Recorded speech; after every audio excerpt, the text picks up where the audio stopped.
Introducing Rapido Cabs.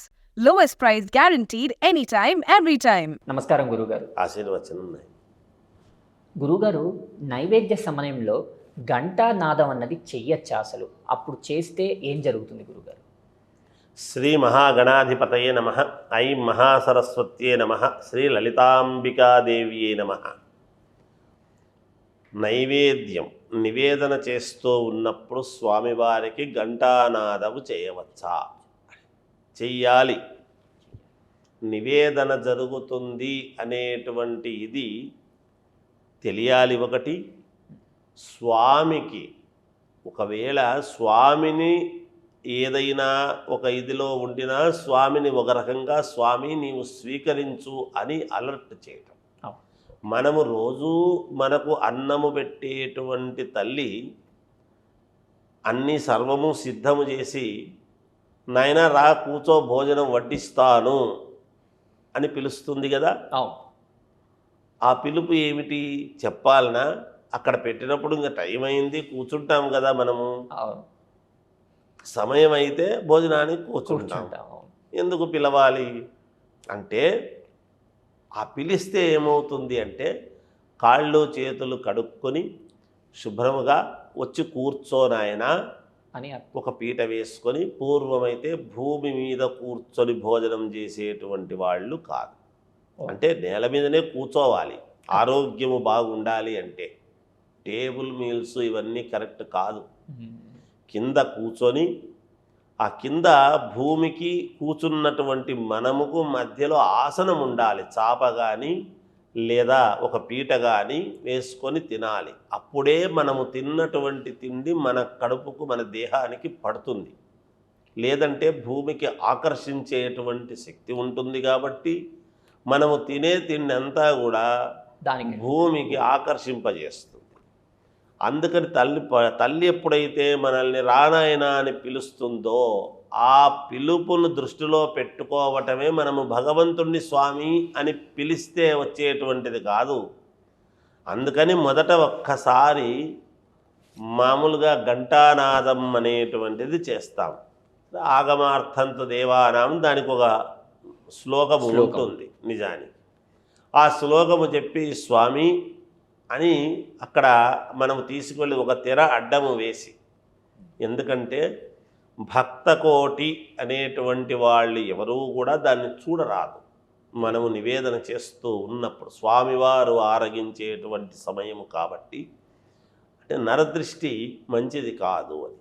నరుడు ఎంత గొప్పవాడైనా భగవంతుడికి నివేదన చేస్తూ ఉన్నప్పుడు ఒక తెర అడ్డము వేసి, అసలు ఘంటానాదం అనేటువంటిది మీరు తిరుమలలో కానీ తిరుపతిలో ఇట్లాంటి చోట కొన్ని చోట్ల ఢంకానాదం వినపడుతుంది.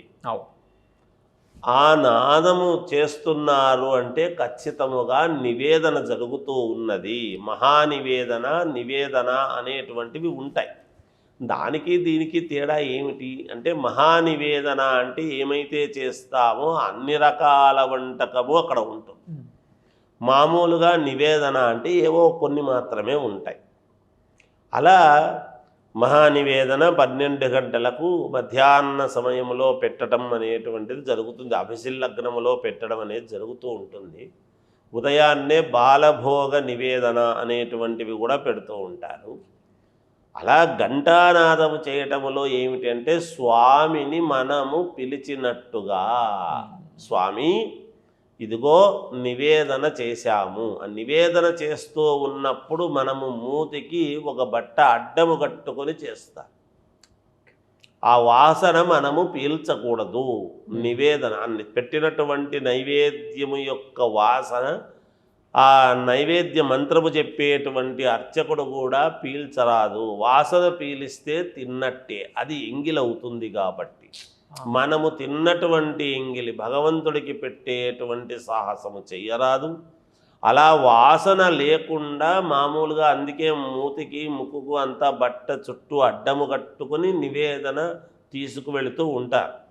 నైవేద్యాన్ని పీల్చకూడదని బ్రాహ్మణ అర్చక స్వాములందరూ కూడా చాలా పాటిస్తారు. దేవాలయాలలో చేసేటువంటి అర్చకులు ప్రతిదీ కూడా ప్రామాణికముగా చాలా జాగ్రత్తగా తీసుకువెళతారు. అలా నివేదన తీసుకువెళ్ళేటప్పుడు కూడా ఒక దాంట్లో నీళ్లు పెట్టుకొని దాని మీద పెట్టుకొని తీసుకువెళుతూ ఉంటారు. ఎందుకు అంటే నివేదన తీసుకువెళుతూ ఉన్నప్పుడు ఆకాశములో ఏదైనా పక్షులు లాంటివి ఇలా దాని మీద ప్రయాణము చేసినా కూడా అది తప్పు అవుతుంది. కాబట్టి ఆ నీటి యొక్క ప్రభావము చేత ఇది ఉండదు అనేటువంటి దానితో నీళ్లు పెట్టుకొని స్వామివారికి నివేదన చేసేటువంటి భాండాగారం తీసుకువెళ్తారు. ఆ పాత్రను, నివేదన పాత్రను, నైవేద్యం పాత్రను అలా తీసుకువెళ్ళి ఘంటానాదము చేసి, స్వామి ఇదిగో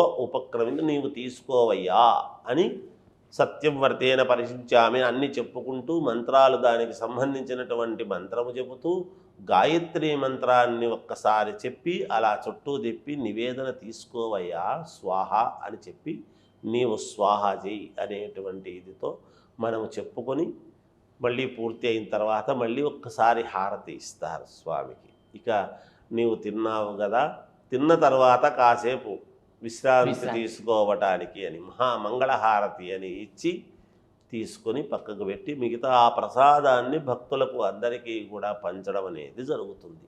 కనుక మనం ఇంట్లో చేసుకున్న, దేవాలయాలలో చేసుకున్న నివేదన చేసేటప్పుడు ఘంటానాదం అనేటువంటిది చాలా అవసరమైనటువంటిది, చేయవలసినటువంటిదే, తప్పకుండా అది పాటించాల్సిందే. ఎంతోమంది దేవాలయాలలో అర్చక స్వాములందరూ కూడా ఇవాళకి చాలా శాస్త్రోయుక్తముగా పద్ధతి ప్రకారముగా అందరూ చేస్తూ ఉన్నారు. వాళ్ళందరూ కూడా చాలా గొప్పగా చేసేటువంటి పనులు ఇవేనాయన. జయోస్తు. చాలా చక్కగా వివరించారు గురుగారు, ధన్యవాదాలు. అంతుచిక్కని రహస్యాలు, మరెన్నో మనకి తెలియని పురాతన కట్టడాలు, వాటి వెనక దాగిన నిజాలు, పూర్వీకుల ఆచారాలు, మరెన్నో మూఢ విశ్వాసాలు, ఇలా కాలగర్భంలో కలిసిపోతున్న రహస్యాల కొరకు సబ్స్క్రైబ్ చేయండి రహస్యవాణి ఛానల్.